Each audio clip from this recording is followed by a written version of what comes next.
Hi guys, final match. I've just about got the technical stuff right.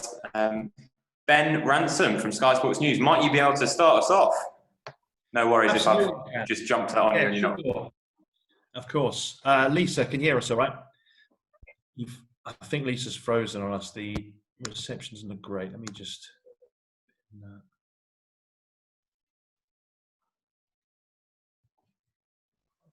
Give it a minute and see if it resets itself. We couldn't quite get you there, Ben. Okay, we've got you now. Yeah. Okay, Lisa, I'll see if you can hear me this time. Obviously, it was good to see some cricket this summer. For a long time, it looked like we wouldn't get that. How is the winter shaping up, though, now for you? The winter. Look, it's looking like we may go to New Zealand, which would be nice. Give players a focus for the next block. They've got 2 weeks off at the moment, 2.5, which I think all of them need. It's been quite draining in here, and yeah, it's been a bit tougher than you might think. So it's good to have a bit of a break, which they're all looking forward to. We'll regroup in Loughborough in a couple of weeks, and then we've got 7 weeks prep before Christmas to get stuck into and work hard to continue to improve. Obviously, some of this team are flying off pretty soon to play in the Big Bash as well. How good will that be for them in terms of experience? And again, off the back of what has been a difficult year to get some high quality cricket in. Yeah, well, it'll be awesome for those players that are going to get a bit more volume of cricket. It's been pretty lean. So I'm sure they're really looking forward to going out there and playing. We know it's a really good competition, so the standard will be good. So if you're performing in that, you know you're travelling pretty well. So it's very exciting for those girls going out. I know there's a lot of concern globally, particularly about the women's game and how it might have been affected by this pandemic. What's your biggest fear over the next 12 months? Do you know what? Yeah, there's a concern around our game, but I think it's women's sport in general, to be honest.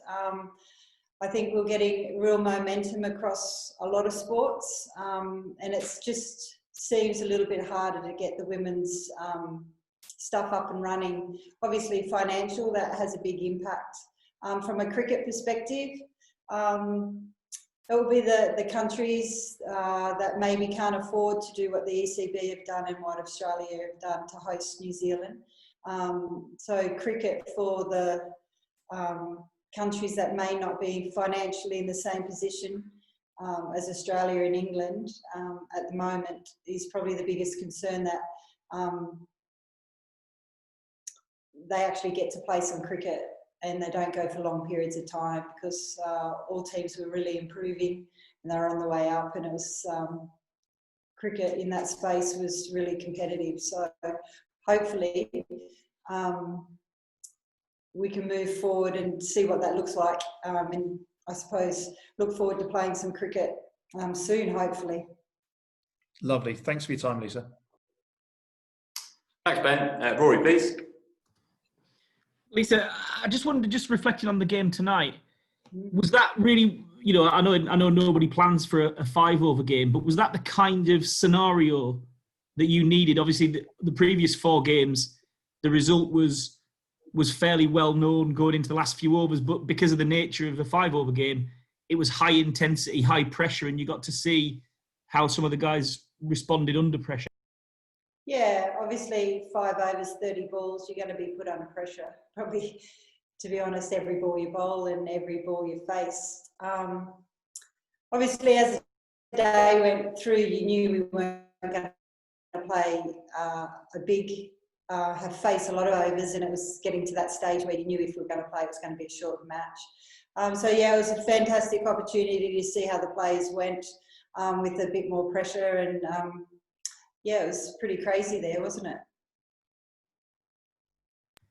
And Sarah Glenn got the MVP award from the PCA. She got Player of the Series award. I believe she's one of your players who's going out to the Women's Big Bash. Can you let us know sort of how you think she is going to progress, what you're looking for her to add to what is already a pretty promising base there.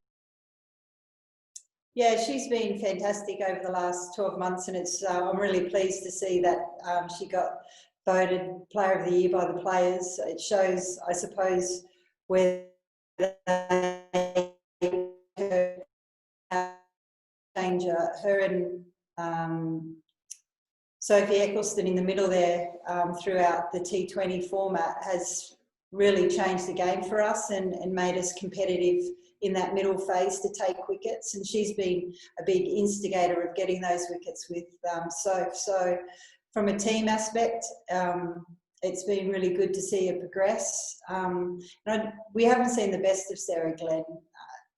Batting wise, she's one of our cleanest strikers in the team. Can hit, and I suppose it's trying to get her game time and opportunity to improve out in the middle and learn the game, I suppose, in the craft of what's needed in each situation. And the more time we can get her in the middle, I think moving forward, we're in a really strong place. And I'm pleased she's gone to the Scorchers. I think they've got a good player there that will impact and make a difference to their team. So I'm quite excited that she went to the Scorchers. Thanks. And just finally from me, Tammy earlier in the series mentioned the emphasis you put on really maxing the power play overs at the start. How do you reckon over the 5 games the top order has sort of followed your blueprint? Yeah, definitely. I think moving forward to get in front of the game is really important for us. If we can get a good power play and get in front of the game, it helps us through the middle and the back end. I think the mindset of having intent and looking to score is really important. And the girls in their own way are building, I suppose, and what that looks like for them. So we're definitely nowhere near at our best, but I think from the 5 games, the players are working out what that looks like for them. And how can we punch first and, I suppose, take it to teams earlier than we have in the past. And that's a shift individually. Each player has to work out what that looks like for them. And doing that, I think, is really positive in a way that we can compete and, I suppose, get to those big world events and not just be in semis and finals, but win them, especially in the T20 format, which we haven't done for a number of years. Thanks, Rory. Just on Scorchers, I don't think they've yet announced Glennie. No, it's all right, don't worry. I'm sure they'll appreciate it if you... I'll email them and tell them that they need to hurry up. But just FYI for all of you, I'm sure you don't want to upset the Scorchers. Jeremy, please. Hi, Lisa. Yeah, just really following on from what Rory was saying, just in terms of this home series, your first home series in charge, in terms of what you've learned about the side as a whole and what building blocks have been put in place ready for the next World T20, and how much the side needs to develop to put a challenge for the next World Tournament. From a bowling perspective, I think we're travelling pretty well. We've got most aspects covered, I think, and we've still got players on the bench that I feel like they could make an impact if they get the chance. In doing that, I suppose, Freya had an opportunity. She's been bowling really well at training and improving all the time, so she's a big plus for us moving forward. Katie George having a left arm seamer in the team, and building her, I suppose, getting her confident and having trust in her skills to execute is ticking along nicely as well. We've got 3 young spinners that's only going to get better given more game time and more experience. We've got 2 seamers that have been in the game for a long time, and I think they're starting... We're trying to stretch them a little bit and put them out of their comfort zone and ask them to do things slightly different. I think that's the main thing moving forward. We want our good players, and the ones will follow. So that's really important to us. From a batting perspective, we're starting to see depth, and we're starting to see players who can strike the ball and hit boundaries towards the back end. We're nowhere near a finished product, and a lot of those players are young, but over the next 18 months, by the time we get to that Commonwealth Games for the next T20, I hope they can have a big impact. I think at the back end of the game, we're one of the biggest teams to hit as many runs in the last 4 overs throughout the World Cup. We finished really well, but to be honest, we could start through the middle and to get a score on the board. So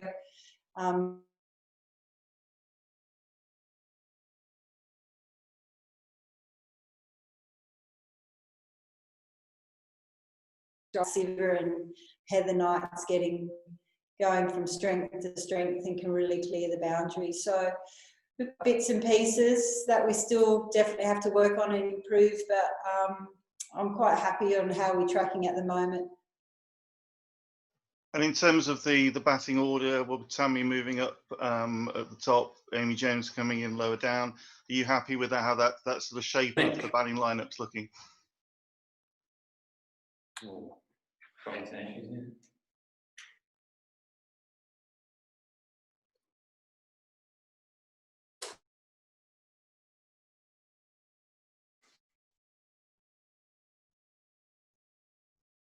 that's pretty good.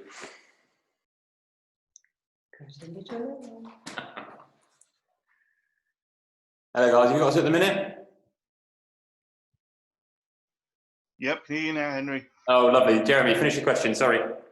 Hi, Lisa. Yeah, just asking about the shape of the batting order.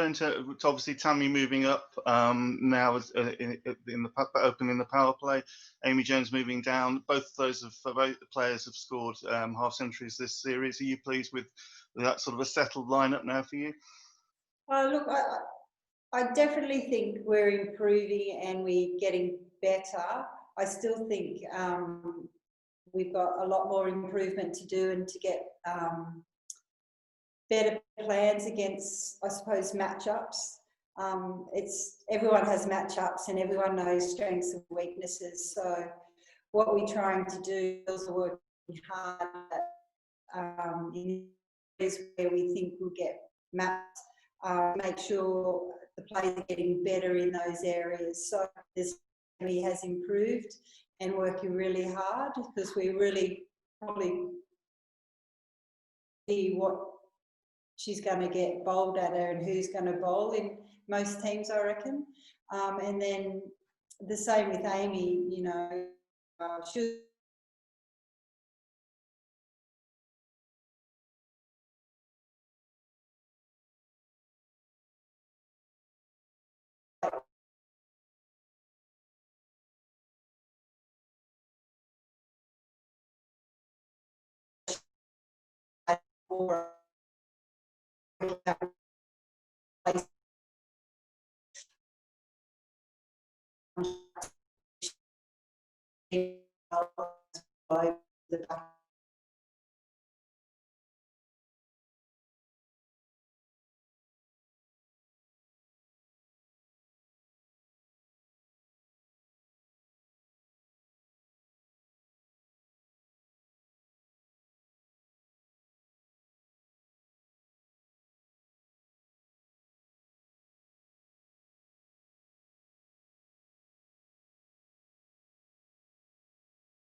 Hello guys, can you hear us? No, I think they are there.